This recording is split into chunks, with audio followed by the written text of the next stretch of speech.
ଆଜି ହେଉଛି 20 ଫେବୃଆରୀ 2026 ଆଉ ଆଜିର ଏହି ଗଭୀର ଆଲୋଚନା ବା ଇନ୍-ଡେପ୍ଥ ଆନାଲିସିସରେ ମୁଁ ସମସ୍ତଙ୍କୁ ସ୍ୱାଗତ କରୁଛି। ହଁ, ଆଜିର ଏହି ଆଲୋଚନାଟି ବହୁତ ଖାସ୍ ହେବାକୁ ଯାଉଛି। ଏକଦମ, କାରଣ ଆଜି ଆମେ ଏମିତି ଏକ ବିଷୟରେ କଥା ହେବୁ ଯାହା ଓଡ଼ିଶାର ଏକ ସମ୍ପୂର୍ଣ୍ଣ ନୂଆ ରୂପ ଦେଖାଉଛି।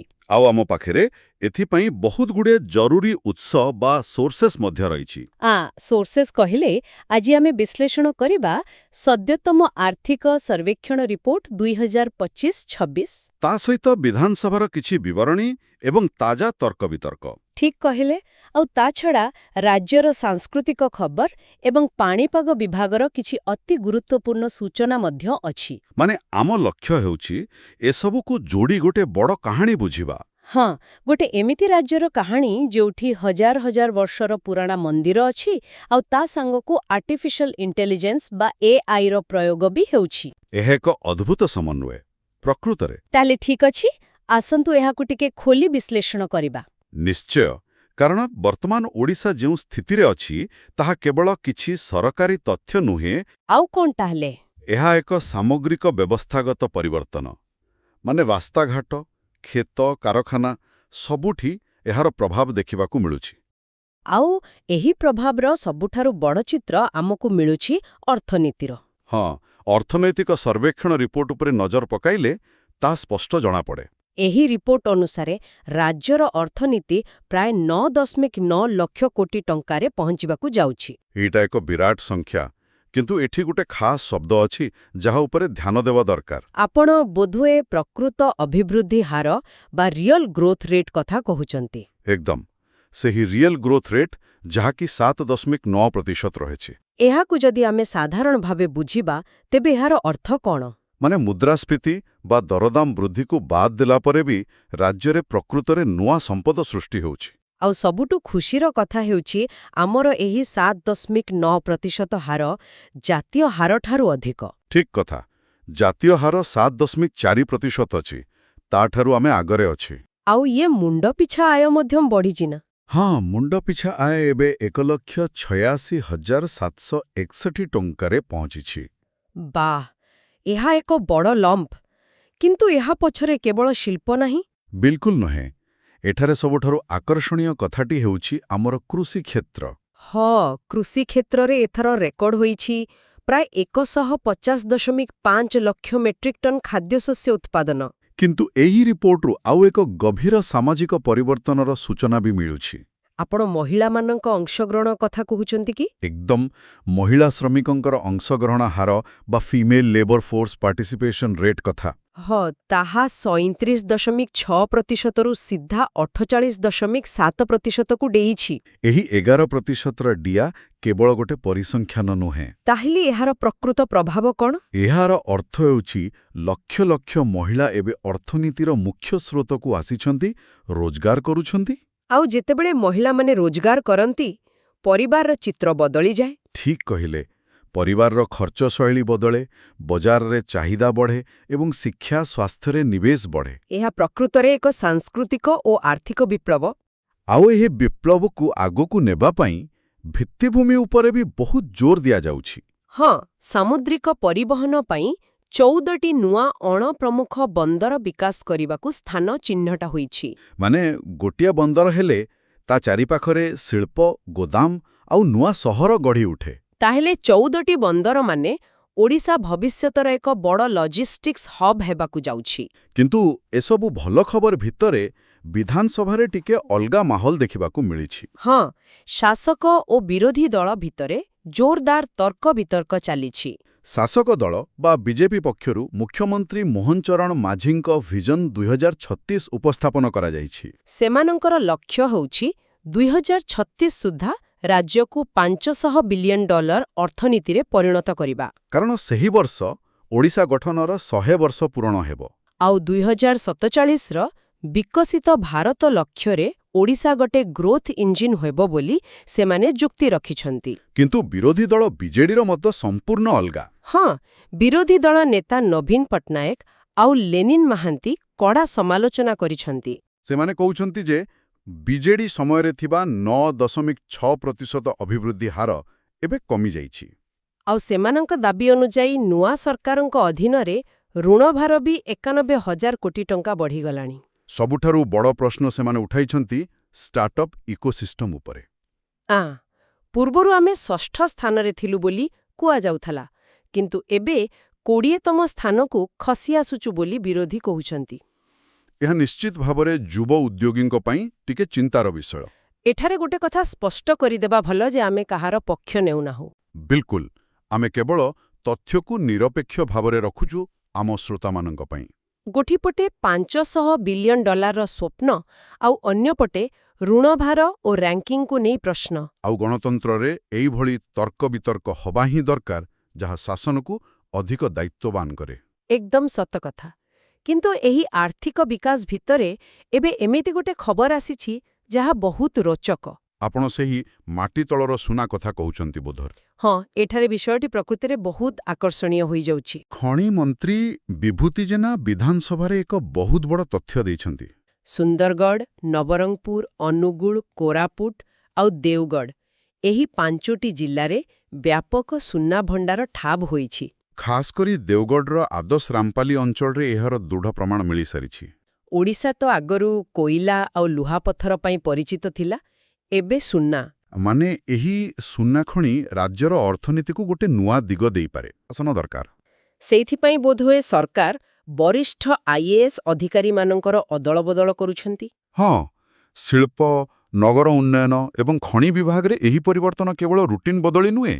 ମାନେ ନୂଆ ଆହ୍ୱାନ ପାଇଁ ସରକାର ନିଜ ଟିମ୍କୁ ପ୍ରସ୍ତୁତ କରୁଛନ୍ତି। କାରଣ ସମ୍ପଦ ଯେତେ ଥିଲେ ବି ପରିଚାଳନା ଠିକ୍ ନହେଲେ ବିକାଶ ହେବ ନାହିଁ। ଆଉ ଆଜିକାଲି ଦକ୍ଷତା କହିଲେ କେବଳ ମଣିଷ ନୁହେଁ, ଟେକ୍ନୋଲୋଜି ବା ବୈଷୟିକ ଜ୍ଞାନକୌଶଳର ବହୁତ ବଡ଼ ଭୂମିକା ଅଛି। ଏକଦମ, ଯାହାର ଏକ ବଡ଼ ଉଦାହରଣ ଏବେ ଶିକ୍ଷା କ୍ଷେତ୍ରରେ ଦେଖିବାକୁ ମିଳୁଛି। ହଁ, ଏବେ ମ୍ୟାଟ୍ରିକ୍ ପରୀକ୍ଷା ଆରମ୍ଭ ହୋଇଛି। ପ୍ରାୟ 5.61 ଲକ୍ଷ ପିଲା ପରୀକ୍ଷା ଦେଉଛନ୍ତି। ଆଉ ଏଥର ପରୀକ୍ଷା କେନ୍ଦ୍ରର ଦୃଶ୍ୟ ପୂରାପୂରି ବଦଳି ଯାଇଛି। କପି ରୋକିବା ପାଇଁ ଆର୍ଟିଫିସିଆଲ ଇଣ୍ଟେଲିଜେନ୍ସ ବା AI କ୍ୟାମେରା ଲାଗିଛି। ଏହି AI କ୍ୟାମେରା ଖାଲି ଭିଡିଓ ରେକର୍ଡ କରେନି, ମାନେ ଏହା ପିଲାଙ୍କ ଗତିବିଧିକୁ ବି ବିଶ୍ଳେଷଣ କରେ। ଆଉ କିଛି ସନ୍ଦେହ ହେଲେ ସଙ୍ଗେ ସଙ୍ଗେ କଣ୍ଟ୍ରୋଲ ରୁମକୁ ଆଲର୍ଟ ପଳାଉଛି। ପରୀକ୍ଷା ବ୍ୟବସ୍ଥାରେ ସ୍ୱଚ୍ଛତା ଆଣିବା ପାଇଁ ଏହା ଏକ ଯୁଗାନ୍ତକାରୀ ପଦକ୍ଷେପ। କେବଳ ପରୀକ୍ଷା ନୁହେଁ ନା, ନାଗରିକଙ୍କ ଡିଜିଟାଲ ସୁରକ୍ଷା ପାଇଁ ବି ଟେକ୍ନୋଲୋଜି ବ୍ୟବହାର ହେଉଛି। ଓଡ଼ିଶା ପୋଲିସର ଅପରେସନ ସାଇବର କବଚ କଥା ମନେ ପକାନ୍ତୁ। ହଁ, ଏହି ଅପରେସନରେ 84 ଜଣଙ୍କୁ ଗିରଫ କରାଯାଇଛି ଆଉ 110 କୋଟି ଟଙ୍କାର ସ୍କାମ୍ ଧରାପଡ଼ିଛି। ଡିଜିଟାଲ ଯୁଗରେ ଆର୍ଥିକ ଠକେଇ ସବୁଠୁ ବଡ଼ ବିପଦ, ତେଣୁ ସାଇବର ସୁରକ୍ଷା ବହୁତ ଜରୁରୀ। ଏହାର ଅର୍ଥ ପ୍ରଶାସନ ଏବେ ଖାଲି ଭୌତିକ ସୁରକ୍ଷା ନୁହେଁ, ନେଟୱାର୍କ ସୁରକ୍ଷା ଉପରେ ବି ଧ୍ୟାନ ଦେଉଛି। କିନ୍ତୁ ଗୋଟେ ମଜାଦାର କଥା ଲକ୍ଷ୍ୟ କରନ୍ତୁ, ଏହି ଆଧୁନିକ ଟେକ୍ନୋଲୋଜି ଯେମିତି ଆମ ଭବିଷ୍ୟତକୁ ସୁରକ୍ଷିତ କରୁଛି, ସେମିତି ଅତୀତକୁ ବି ବଞ୍ଚାଇ ରଖୁଛି। ଆପଣ ସେହି ମନ୍ଦିର ପୁନରୁଦ୍ଧାର କଥା କହୁଛନ୍ତି ତ? ଏକଦମ। ରାଜ୍ୟ ସରକାର 3,000ର ଅଧିକ ଐତିହ୍ୟସ୍ଥଳୀ ଓ କୀର୍ତ୍ତିରାଜିର ପୁନରୁଦ୍ଧାର କାମ ହାତକୁ ନେଇଛନ୍ତି। ଆଉ ସବୁଠୁ ବଡ଼ କଥା ହେଲା, ଏଥିପାଇଁ IIT ମାଡ୍ରାସର ବୈଷୟିକ ସହାୟତା ନିଆଯାଉଛି। କୋଣାର୍କ, ଲିଙ୍ଗରାଜ ଆଉ ମୁକ୍ତେଶ୍ୱର ମନ୍ଦିରର ରକ୍ଷଣାବେକ୍ଷଣ ତ କୌଣସି ସାଧାରଣ ନିର୍ମାଣ ନୁହେଁ। ଠିକ୍ କଥା। ଏହା ପଛରେ ପଥରର ରାସାୟନିକ ସ୍ଥିତି, ମାଟିର ଦୃଢ଼ତା ସବୁକିଛି ଦେଖିବାକୁ ପଡ଼ିବ। ଆଉ ସେଇଥିପାଇଁ IIT ବିଶେଷଜ୍ଞଙ୍କ ଦରକାର ପଡ଼ୁଛି। ବିଜ୍ଞାନ ଆଉ ପ୍ରାଚୀନ କଳିଙ୍ଗ ସ୍ଥାପତ୍ୟର କି ସୁନ୍ଦର ମିଳନ। ଆଉ ଏହାର ଫାଇଦା ସିଧାସଳଖ ପର୍ଯ୍ୟଟନ ବା ଟୁରିଜିମ୍ ଉପରେ ପଡ଼ୁଛି। ହଁ, ନିକଟରେ ଶେଷ ହୋଇଥିବା ମୁକ୍ତେଶ୍ୱର ନୃତ୍ୟ ଉତ୍ସବ ଆଉ ରାଜାରାଣୀ ସଙ୍ଗୀତ ଉତ୍ସବରେ ଏହାର ପ୍ରମାଣ ମିଳିଲା। ବହୁତ ବିଦେଶୀ ପର୍ଯ୍ୟଟକ ଆସିଥିଲେ, ଆମେରିକା, ରୁଷିଆ, ଇସ୍ରାଏଲରୁ। ସମସ୍ତେ ଆମ ପ୍ରାଚୀନ ମନ୍ଦିର ଆଉ ଓଡ଼ିଶୀ ନୃତ୍ୟର ପରିବେଶରେ ପୁରା ବିମୋହିତ ହୋଇଯାଇଥିଲେ। ଯେତେବେଳେ ଆମର ଐତିହ୍ୟ ସୁରକ୍ଷିତ ରହିବ, ତାହା ଗ୍ଲୋବାଲ ପ୍ଲାଟଫର୍ମରେ ଗୋଟେ ବଡ଼ ବ୍ରାଣ୍ଡ ପାଲଟିଯିବ। ସଂସ୍କୃତି ସହିତ ଆଉ ଗୋଟେ କ୍ଷେତ୍ର ଯାହା ଓଡ଼ିଶାକୁ ଚିହ୍ନାଉଛି, ତାହା ହେଉଛି କ୍ରୀଡ଼ା। ହଁ, ସରକାରଙ୍କର ପଡ଼ିଆର ପୋଡ଼ିୟମ୍ ଚିନ୍ତାଧାରା ବହୁତ ଭଲ କାମ କରୁଛି। ଗାଁ ଗହଳିରୁ ପ୍ରତିଭା ବାହାର କରିବା ପାଇଁ CM ଟ୍ରଫି ବା ମୁଖ୍ୟମନ୍ତ୍ରୀ ଟ୍ରଫି ଆରମ୍ଭ ହୋଇଛି। ଆଉ ଏଥିରେ ଖାଲି ଗୋଟେ ଦିଟା ଖେଳ ନୁହେଁ, ଫୁଟବଲ, ଭଲିବଲ ସହିତ କବାଡି ଆଉ ଖୋଖୋ ବି ଅଛି। ଆଉ ପ୍ରାୟ 32,000 ଯୁବ ଖେଳାଳି ଏଥିରେ ଭାଗ ନେଉଛନ୍ତି। ତୃଣମୂଳ ସ୍ତରରୁ ଏତେ ବଡ଼ କାମ, ମାନେ ଆଗାମୀ ଅଲିମ୍ପିକ୍ସ ପାଇଁ ପ୍ରସ୍ତୁତି। କେବଳ ନୂଆ ଖେଳାଳି ନୁହେଁ, ସଫଳ କ୍ରୀଡ଼ାବିତମାନଙ୍କୁ ସମ୍ମାନ ମଧ୍ୟ ଦିଆଯାଉଛି। ନିଶ୍ଚୟ। ଟୋକିଓ ଡେଫଅଲିମ୍ପିକ୍ସ ପଦକ ବିଜେତା ଲୋମା ସ୍ୱାଇଁ, ଗ୍ରାଣ୍ଡମାଷ୍ଟର ପଦ୍ମିନୀ ରାଉତ ଆଉ ବିଦୁସ୍ମିତା ଭୋଇଙ୍କୁ ସରକାର ପୁରସ୍କୃତ କରିଛନ୍ତି। କ୍ରୀଡ଼ାମନ୍ତ୍ରୀ ସୂର୍ଯ୍ୟବଂଶୀ ସୁରଜ ସେମାନଙ୍କୁ ନଗଦ ଅର୍ଥରାଶି ଦେଇ ସମ୍ମାନିତ କଲେ। ତା ସହିତ ବାରଭାଟୀ ଷ୍ଟାଡିୟମରେ ଆଡକା ଟି20 ଏସିଆ କପ୍ ମଧ୍ୟ ଆରମ୍ଭ ହୋଇଛି। ଯାହା ଦର୍ଶାଉଛି ଯେ ଓଡ଼ିଶା ବିଶ୍ୱସ୍ତରୀୟ ଆୟୋଜନ ପାଇଁ ପୁରା ପ୍ରସ୍ତୁତ। ମାନେ ଗୋଟିଏ ପଟେ ସିଏମ୍ ଟ୍ରଫି ଆଉ ଅନ୍ୟପଟେ ଆନ୍ତର୍ଜାତୀୟ ଟୁର୍ଣ୍ଣାମେଣ୍ଟ, ଦୁଇଟା ଯାକ ମିଶି ଏକ ମଜବୁତ ସ୍ପୋର୍ଟସ୍ ଇକୋସିଷ୍ଟମ ତିଆରି କରୁଛି। ଏସବୁ ଉନ୍ନତି ଭିତରେ ଆଉ ଗୋଟେ ଗୁରୁତ୍ୱପୂର୍ଣ୍ଣ ବିଷୟ ଅଛି ଯାହା ଆମର ସବୁ ଯୋଜନାକୁ ପ୍ରଭାବିତ କରେ। ଆପଣ ପାଣିପାଗ କଥା କହୁଛନ୍ତି କି? ହଁ, ଆଜି 20 ଫେବୃଆରୀ ଆଉ IMD ଅନୁସାରେ ରାଜ୍ୟରେ ପାଗ ମୁଖ୍ୟତଃ ଶୁଖିଲା ରହିବ। କିନ୍ତୁ 10ଟା ଜିଲ୍ଲା ପାଇଁ ଘନ କୁହୁଡ଼ିର ୟେଲୋ ୱାର୍ଣ୍ଣିଂ ବି ଅଛି। ଆଉ ବଙ୍ଗୋପସାଗରରେ ସୃଷ୍ଟି ହୋଇଥିବା ଲଘୁଚାପ ଯୋଗୁଁ ସମୁଦ୍ର ଟିକେ ଅଶାନ୍ତ ରହିବ। ସେଥିପାଇଁ 21 ତାରିଖ ପର୍ଯ୍ୟନ୍ତ ମତ୍ସ୍ୟଜୀବୀମାନଙ୍କୁ ସମୁଦ୍ରକୁ ଯିବାକୁ ବାରଣ କରାଯାଇଛି। ଆଉ 23-24 ତାରିଖ ବେଳକୁ ହାଲୁକା ବର୍ଷାର ସମ୍ଭାବନା ଅଛି, ତାପରେ ପୁଣି ପ୍ରବଳ ଖରା। ଏହି ପାଣିପାଗ ପରିବର୍ତ୍ତନକୁ ହାଲୁକାରେ ନେଲେ ଚଳିବ ନାହିଁ। ସେଇଟା ହିଁ ମୋର ପ୍ରଶ୍ନ ଥିଲା ଯେ ଏସବୁର ପ୍ରକୃତ ଅର୍ଥ କ'ଣ, ଏହାର ପ୍ରଭାବ କେମିତି ପଡ଼ିବ? ଦେଖନ୍ତୁ, ଆମେ ଆଲୋଚନା କରୁଥିଲେ କୃଷି କ୍ଷେତ୍ରରେ ବଡ଼ ରେକର୍ଡ ହୋଇଛି। ହଁ, 150 ଲକ୍ଷ ମେଟ୍ରିକ୍ ଟନ୍ରୁ ଅଧିକ। କିନ୍ତୁ ଏବେ ଏହି ବର୍ଷା ଆଉ ତାପରେ ଅତ୍ୟଧିକ ଖରା ରବି ଫସଲ ଉପରେ ବିରାଟ ପ୍ରଭାବ ପକାଇବ। ଆଚ୍ଛା, ଆଉ ମତ୍ସ୍ୟଜୀବୀମାନଙ୍କ ସମୁଦ୍ରକୁ ନ ଯିବାର ପ୍ରଭାବ ମଧ୍ୟ ଅର୍ଥନୀତି ଉପରେ ପଡ଼ିବ। ନିଶ୍ଚୟ, ଏହା ସିଫୁଡ୍ ରପ୍ତାନି ବା ସାମୁଦ୍ରିକ ଖାଦ୍ୟ ସପ୍ଲାଇ ଚେନ୍କୁ ବାଧା ଦେବ। ତାହେଲେ $500 ବିଲିୟନ ଲକ୍ଷ୍ୟ ହାସଲ ପାଇଁ ଜଳବାୟୁ ପରିବର୍ତ୍ତନର ମୁକାବିଲା କରିବା ନିହାତି ଦରକାର। ହଁ, କୃଷି ଆଉ ମତ୍ସ୍ୟଶିଳ୍ପରେ ଆମକୁ ଉନ୍ନତ ଜ୍ଞାନକୌଶଳ ବ୍ୟବହାର କରିବାକୁ ପଡ଼ିବ। ମୋଟାମୋଟି ଭାବେ ଦେଖିଲେ ଆଜି ଆମ ସାମ୍ନାରେ ଆଧୁନିକ ଓଡ଼ିଶାର ଏକ ସ୍ପଷ୍ଟ ଚିତ୍ର ଆସିଯାଇଛି। ଏକଦମ, ଯେଉଁ ରାଜ୍ୟ ନିଜ ମାଟି ତଳୁ ସୁନା ପାଉଛି ଆଉ ଅଭିବୃଦ୍ଧିରେ ଜାତୀୟ ହାରକୁ ଟପି ଯାଉଛି। ପିଲାଙ୍କ ପରୀକ୍ଷାଠାରୁ ଆରମ୍ଭ କରି ସାଇବର ସୁରକ୍ଷା ପର୍ଯ୍ୟନ୍ତ ସବୁଠି AIର ପ୍ରୟୋଗ ହେଉଛି। ଆଉ ସେହି ଟେକ୍ନୋଲୋଜି ବଳରେ IIT ମାଡ୍ରାସ ସାହାଯ୍ୟରେ ନିଜ ପ୍ରାଚୀନ ମନ୍ଦିରକୁ ବି ସୁରକ୍ଷିତ ରଖୁଛି। ଗୋଟିଏ ପଟେ ବିଧାନସଭାରେ ଅର୍ଥନୀତିକୁ ନେଇ ଗଭୀର ତର୍କ, ଆଉ ଅନ୍ୟ ପଟେ ଗାଁ ପଡ଼ିଆରୁ କ୍ରୀଡ଼ା ପ୍ରତିଭା ସନ୍ଧାନ। ଏସବୁ ମିଶି ଗୋଟେ ନୂଆ ଆଉ ଆତ୍ମବିଶ୍ୱାସୀ ଓଡ଼ିଶାର କାହାଣୀ କହୁଛନ୍ତି। ପ୍ରକୃତରେ ଏହା ବହୁତ ଉତ୍ସାହଜନକ। କିନ୍ତୁ ଶେଷରେ ମୁଁ ଗୋଟେ ବହୁତ ଗଭୀର ପ୍ରଶ୍ନ ଛାଡ଼ିଯିବାକୁ ଚାହୁଁଛି, ଯାହା ଉପରେ ସମସ୍ତେ ଚିନ୍ତା କରିବା ଦରକାର। ହଁ, ନିଶ୍ଚୟ କୁହନ୍ତୁ।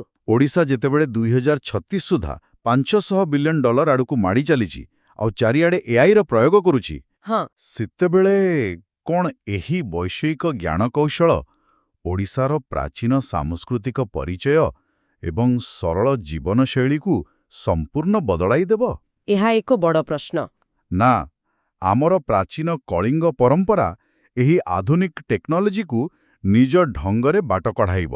ମାନେ ବିକାଶ ଆଧୁନିକ ହବ, କିନ୍ତୁ ତାର ଆତ୍ମା ସବୁବେଳେ ଓଡ଼ିଆ ହୋଇ ରହିବ। ଏକଦମ ଠିକ୍ କହିଲେ। ଏହା ହିଁ ସେହି ପ୍ରଶ୍ନ ଯାହା ଉପରେ ଆଗକୁ ନିଶ୍ଚୟ ଆଲୋଚନା ହେବା ଦରକାର।